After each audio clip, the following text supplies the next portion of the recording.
All right, what's going on? Welcome back. Today I'm going to be reviewing, but really more just talking about Netflix's new documentary series, How to Change Your Mind. So the series is split into 4 different episodes. It is about psychedelic therapy. First episode is on LSD, second episode is on psilocybin, third one is on MDMA, and the last one is on mescaline or peyote. Now, right off the bat, as first episode, first 5 minutes, you see Michael Pollan, the guy that's going to kind of guide us through the whole series, shoot up fucking tobacco into his nose and just start to shake and stomp his foot, and I was cackling at that point. Interestingly enough, the first episode, the LSD one, covers a story that I'm making another video on, which is the story of Bill W. and Alcoholics Anonymous. He was one of the co-founders of that organization, and LSD was the 13th step of 12-step programs that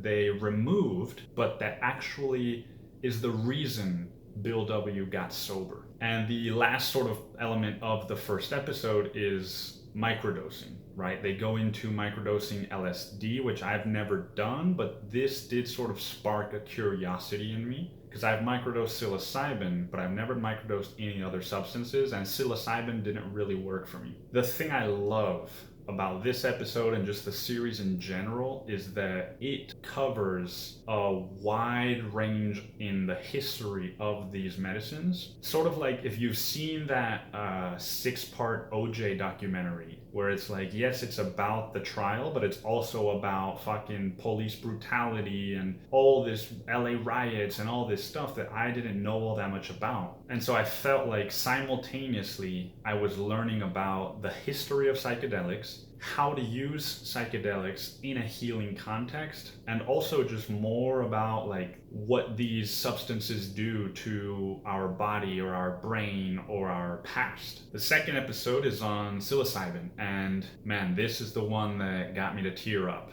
Right?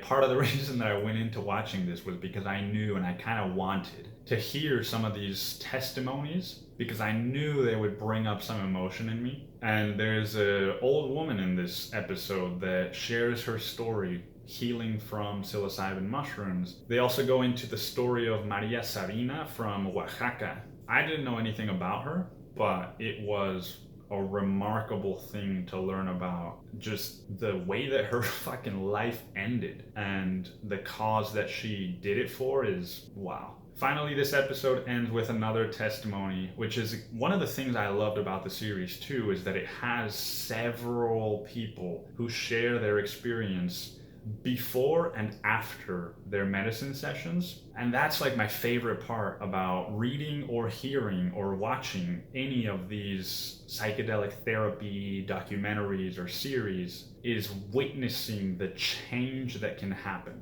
Because that is truly what inspired me to go out and do my own medicine sessions, and what I believe will inspire other people. And the reason that I make videos on my experiences, because there's a lot of undoing the narratives that were built in the late 70s and 80s with the DARE campaigns and the war on drugs. There's a lot of undoing that needs to happen, and sharing successful stories of healing is, in my opinion, the way to do it. But so there's this guy named Ben who shares a story of dying and then being reborn as dirt that grew into a sapling on mushrooms. And man, that one, if I hadn't already have cried with the old woman at the beginning, that one would have gotten me. The MDMA episode is my favorite one, and I almost feel like they could have started with this episode because it's just way more accessible, right? When you're looking at the LSD and psilocybin one, it's like they're showing you, I forget the name of the guy, Wilson something, one of the guys that, I think the guy that invented LSD, you know, they show you when he rode his bicycle home, and it's all these trippy visuals, and I just feel like this didn't happen to me, but I have a lot of experience and history with psychedelics.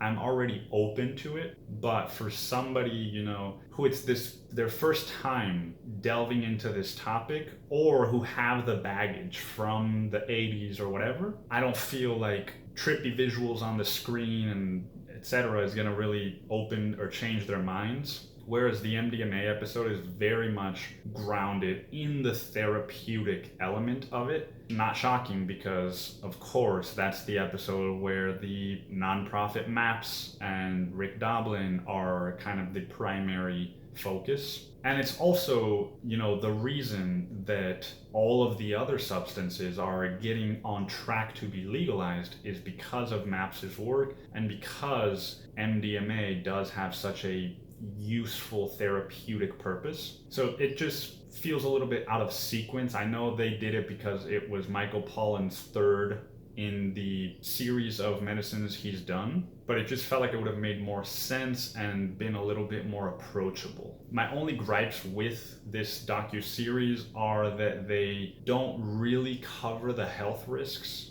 all that much, right? Like the whole MDMA episode is amazing. They tell you what it's good for, blah, blah, blah. They don't say that you're not supposed to take it if you're on SSRIs. I feel like they put that label at the beginning of the episode that it's like, this is just informational, we're not doctors. And it's like, all right, that's cool, but still, like, I'm not saying that this show is responsible. Everyone's responsible for making their own decisions. But if I watch this and I am like, this is a very educational documentary, and they're showing people who were on antidepressants do these things, and they don't mention anything about like you have to wean off and blah blah blah, then I might be fucking dumb enough to like acquire MDMA illegally and then just do it as I'm on my SSRIs, and then fucking you can die. Not many people do, but you can die, dude.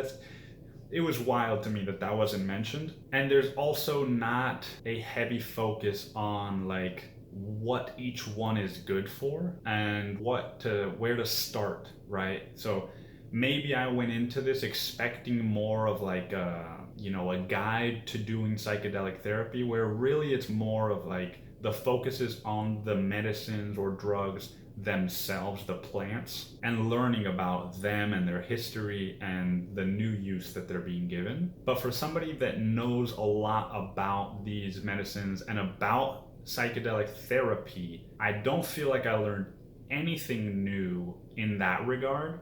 What I learned watching this was more about the history of psychedelics in general, but really this feels like it's geared more for people who maybe don't know anything about it, which is, adds to my gripe about like, could have started with MDMA. Because, just a brief example, I shared this in Slack at my work, which is a very sort of office-y type crew. And my first thought was like, fuck, I wish that they would all start with the third episode. Because if they start with the first one, it's like LSD, and it's just, there's not even that heavy a focus on the therapeutic aspect in that episode. I just feel like it'll be harder for them to bridge that gap of like, oh, these are psychedelic drugs, and oh, this is healing.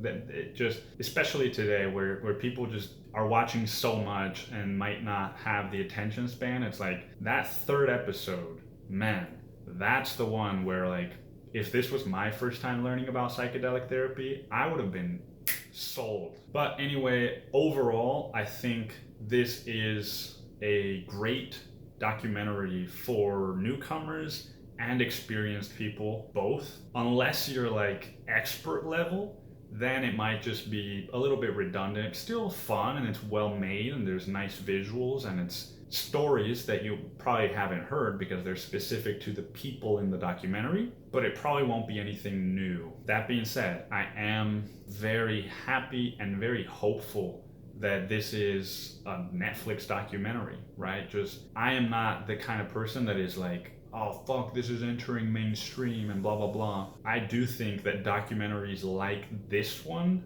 are the way to allow these medicines to re-enter society in the way that they were before they were made illegal. So anyway, hope this video helps or touches you in some way. Thanks for stopping by, and I will see you next time.